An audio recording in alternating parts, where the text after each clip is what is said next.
یہ ایک اسلام آباد میں ایک بزرگ عالم ہے توصیف الرحمان صاحب، اللہ ان کو سلامت رکھے،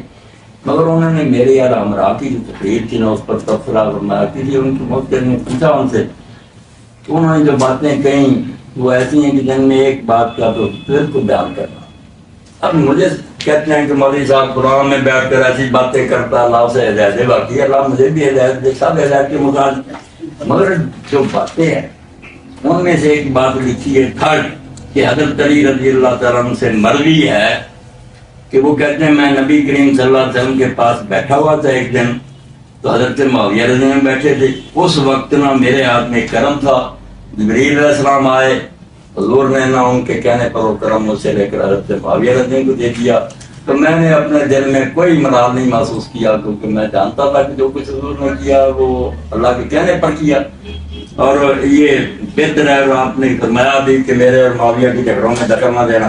اس پر میں کہوں گا کہ مجھے جو نصیحت توصیف الرحمان کا کہہ رہا میری باتوں میں سے ایک بات بھی اگر وہ ثابت کر لیں، باقی پر پھر تبصرے کریں دعا و سوال، تو میں بالکل سر چکاؤں گا، مگر الحمدللہ مجھے اطمینان ہے، میں ساری دنیا کے علماء کو کہتا ہوں کہ چیلنج کرو میری روایت، اگر اس میں کوئی کمزوری ہے راوی، مگر ایسی بے بنیاد بات طبقات الحنابلہ میں دیکھا ہوا مروی ہے، بتائیں اگر سند نہ دیکھی جائے تو گپے ہی گپے،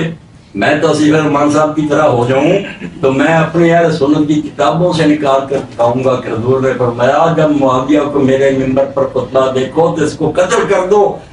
یہ فرعون ہے اس امت کا، مگر میں توبہ کر دوں، میں حضور کا نام غلط کیوں استعمال کروں، مجھے پتا کہ وہی بے ایمان لوگوں گڑی، ان کے چیلوں نے بھی جو گڑی ہیں کرم والی، یہ بھی بالکل کوئی شان معاویہ رضی اللہ عنہ کی حضور نے نہیں بیان فرمائی۔